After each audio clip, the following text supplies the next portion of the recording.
नमस्कार दोस्तों, मेरा नाम डॉक्टर प्रकाश महतो है और आज हम एक ऐसे टॉपिक के बारे में बात करने वाले हैं जिसके बारे में सोचते तो सभी हैं बट ओपनली कोई इसके बारे में बात नहीं करता। तो आज का हमारा टॉपिक है मास्टरबेशन यानी कि हस्त मैथुन।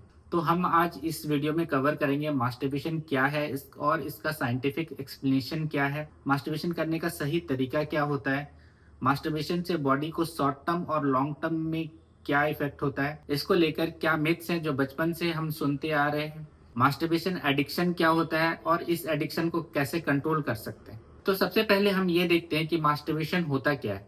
मास्टरबेशन एक नॉर्मल और नेचुरल बिहेवियर है जिसमें कोई इंसान अपने प्राइवेट पार्ट को स्टिमुलेट करता है सेक्सुअल प्लेजर के लिए। वो ऐसा इसलिए करता है क्योंकि जब भी सेक्सुअल पार्ट को स्टिमुलेट किया जाता है तो बॉडी में डोपामिन हार्मोन सिक्रीट होता है, और जैसे ही ये बॉडी में डोपामिन हार्मोन सिक्रीट होता है तो ये बॉडी में एक एनर्जी लेके आता है। बॉडी स्ट्रेस फ्री होने लगती है, माइंड रिलैक्स होने लगता है और एंजाइटी का लेवल लो होने लगता है। तो मास्टरबेशन करने का सही तरीका क्या है? वैसे तो कहीं किसी बुक में नहीं लिखा हुआ है कि मास्टरबेशन करने का सही तरीका क्या होता है, बट आपको एक मास्टरबेशन को भी एक सेक्सुअल एक्टिविटी के फॉर्म में ही देखना पड़ेगा, क्योंकि इसमें भी हमारे बॉडी के सेक्सुअल पार्ट्स इन्वॉल्व हैं। तो जैसे आप अपने पार्टनर के साथ जब सेक्सुअल एक्टिविटी कर रहे होते हैं तो जिस तरह से उसमें आप अपनी प्राइवेसी का ध्यान रखते हैं, वैसे ही मास्टरबेशन करते टाइम भी आप अपने प्राइवेसी का पूरा ध्यान रखें। मास्टरबेशन कभी भी पेट के बल उल्टा लेट के बेड से कभी भी अपने प्राइवेट पार्ट को रब करके नहीं करना चाहिए, क्योंकि इससे आपको प्रीमेच्योर इजैकुलेशन की प्रॉब्लम काफ़ी ज़्यादा बढ़ सकती है। इस तरह से मास्टरबेशन करने से आपके जो पेनिस का टिप होता है वो ज़्यादा सेंसिटिव हो जाता है, और ड्यूरिंग नॉर्मल सेक्सुअल इंटरकोर्स आपका जो सीमेन है वो बहुत जल्दी बाहर आ जाता है। जब भी आप मास्टरबेशन करें तो अपने हाथ को थोड़ा रब करके हाथों को गर्म कर लें और थोड़ा लुब्रिकेंट का भी यूज करें, जिससे कि ड्यूरिंग मास्टरबेशन आपको ये फील आए कि आपका जो सेक्सुअल ऑर्गन है वो वेजाइना के अंदर है या उसी तरह का सिमिलर फीलिंग हो, ताकि आपको ड्यूरिंग सेक्स कोई प्रॉब्लम ना हो। मास्टरबेशन के बाद अपने प्राइवेट पार्ट के हाइजीन का बहुत अच्छे से ध्यान रखें। उसे साफ पानी से धोएं, जो ग्लांस है उसको साफ पानी से धोएं, वहां पर कोई भी सीमेंट के ट्रेसेस ना रहने दें, और मास्टरबेशन के तुरंत बाद आप यूरिन पास ना करें। मास्टरबेशन के तुरंत बाद यूरिन पास करने से प्रोस्टेट इन्फेक्शन के चांसेस बढ़ जाते हैं। मास्टरबेशन का बॉडी में लॉन्ग टर्म और शॉर्ट टर्म इफेक्ट क्या है? तो सबसे पहले हम ये देखते हैं कि इसके शॉर्ट टर्म इफेक्ट्स। मास्टरबेशन करने के बाद मूड रिलैक्स हो जाता है, स्ट्रेस कम हो जाता है, एंजाइटी कम हो जाती है, जल्दी नींद आने लगती है, अच्छी नींद आती है, इमोशन बेटर हो जाते हैं। मास्टरबेशन के बॉडी में लॉन्ग टर्म इफेक्ट्स, इससे प्रोस्टेट हेल्थ बेटर हो जाता है, सेक्सुअल स्टेमिना मेंटेन रहता है, सेक्सुअल फ्रस्ट्रेशन कम हो जाता है, बट सेक्सुअल एडिक्शन होने का भी खतरा बढ़ जाता है। मास्टरबेशन को लेकर बहुत सारे मिथ्स हम बचपन से सुनते आ रहे हैं, जैसे मास्टरबेशन के कारण बॉडी वीक हो जाती है। तो नॉर्मल मास्टरबेशन से कोई वीकनेस नहीं आती, बट हाँ, अगर कोई बहुत ज्यादा मास्टरबेशन करता है तो उसके वीकनेस की कंप्लेन हो सकती है। बहुत लोग ये कहते हैं कि मास्टरबेशन के कारण स्पर्म काउंट लो हो जाता है, बट ऐसी कोई बात नहीं है। बॉडी में स्पर्म कंटिन्यूअसली बनते रहते हैं, तो एक नॉर्मल हेल्दी मास्टरबेशन में स्पर्म काउंट लो नहीं होते, बट अगर कोई बहुत ज्यादा मास्टरबेशन कर रहा है तो उसके स्पर्म काउंट टेम्परेरी लो हो सकते हैं। कभी कभी लोग ये कहते हैं कि मास्टरबेशन से आंखों की रोशनी कम हो जाती है या हाइट कम हो जाती है।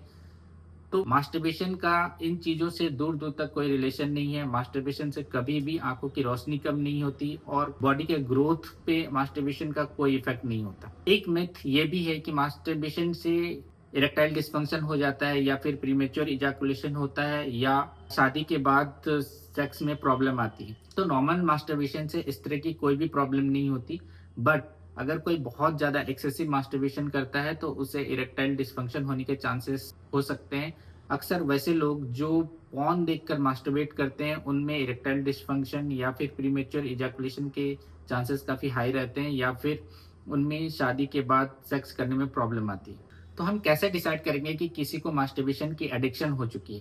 तो इसका सबसे आसान तरीका ये है कि वो पर्सन विदाउट मास्टरबेशन रह ही नहीं पाता है। उसे हर छोटे छोटे स्ट्रेस में भी मास्टरबेशन करने की जरूरत पड़ती है। वो दिन में कम से कम 2 से 3 बार या उससे ज़्यादा बार मास्टरबेशन कर रहा होता है, उसे मास्टरबेशन के साथ साथ पॉर्न की भी लत पड़ी होती है। मास्टरबेशन के बाद वो काफ़ी वीक फील करने लगता है। मास्टरबेशन के कारण उसकी सोशल लाइफ खराब हो जाती है और इसके कारण उसकी स्टडी या फिर वर्क में भी इफेक्ट आने लगता है। मास्टरबेशन के बाद वो हीन भावना का शिकार हो जाता है। अगर इस तरह की प्रॉब्लम है तो समझिए कि वो एक मास्टरबेशन एडिक्ट बन चुका है, जो कि एक डिजीज है। ये नॉर्मल मास्टरबेशन नहीं है। तो अब जो हमारे सबसे इम्पोर्टेंट पॉइंट है वो ये है कि इस मास्टरबेशन के एडिक्शन को कैसे कंट्रोल किया जाए। तो इसमें कुछ छोटी छोटी बातों का ध्यान रखना है। जैसे सबसे पहला और सबसे इम्पोर्टेंट, आप पॉर्न देखना कम कर दें या बंद कर दें। क्योंकि अक्सर आपने देखा होगा वैसा पर्सन जो बहुत ज़्यादा पॉर्न देखता है वो मास्टरबेशन का एडिक्ट हो जाता है। वो बार बार मास्टरबेट कर रहा होता है। दूसरा, अवॉइड लॉनलीनेस, अकेलापन से बचें। हमेशा कोशिश करें अपने फ्रेंड्स के साथ टाइम स्पेंड करने का, अपने गर्लफ्रेंड के साथ टाइम स्पेंड करने का, अपने फैमिली के साथ टाइम स्पेंड करने का। जितना ज़्यादा आप लोगों के साथ सोशलाइज होंगे, उतना जल्दी आप इस हैबिट से बाहर निकल सकते हैं। अपने फ़ोन की स्क्रीन टाइम कम करें। स्पेशली सोने के 1 से 2 घंटे पहले आप अपने फ़ोन को अपने से दूर कर दें। क्योंकि अक्सर क्या होता है, रात में जब हम अकेले होते हैं तो उस टाइम पे अक्सर हम फ़ोन में कुछ ऐसी चीज़ें देख लेते हैं जिससे कि हमें मास्टरबेशन की अर्ज आ जाती है। तो इस कारण से इस चीज़ से बचें। लाइफ़ में कुछ हॉबी या फिर कुछ गोल सेट करें और उसके लिए काम करें। जैसे आप इसके लिए काम करने लगेंगे और आपके गोल थोड़े-थोड़े सेगमेंट्स में अचीव करने लगेंगे तो आपके बॉडी में नेचुरली डोपामाइन सीक्रेट होगा और जिसकी वजह से आपको एक बहुत अच्छा फ़ील गुड फैक्टर आएगा। तो जिसके कारण डोपामाइन के लिए आपको मास्टरबेशन पे डिपेंड रहने की ज़रूरत नहीं पड़ेगी। और लास्ट में सबसे इम्पोर्टेंट चीज़ है स्ट्रॉन्ग विल पावर। आप अपने अंदर एक स्ट्रॉन्ग विल पावर डेवलप करें कि आपको बहुत ज़्यादा फ्रीक्वेंटली मास्टरबेशन नहीं करना है या मास्टरबेशन बिल्कुल भी नहीं करना है और अपने इस डिसीजन पे स्टिक रहें। तभी आप मास्टरबेशन के एडिक्शन से बाहर निकल सकते हैं। दोस्तों, मास्टरबेशन एक नेचुरल प्रोसेस है बट इसे बहुत ज़्यादा करना एक बीमारी है।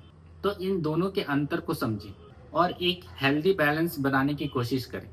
तो दोस्तों, अगर आज की वीडियो आपको इन्फॉर्मेटिव लगी हो तो एक लाइक ज़रूर करें, अपने दोस्तों को शेयर करें, इस चैनल को सब्सक्राइब करना ना भूलें ताकि हेल्थ और वेलनेस की सही जानकारी हम आप तक रेगुलर पहुंचाते रहें।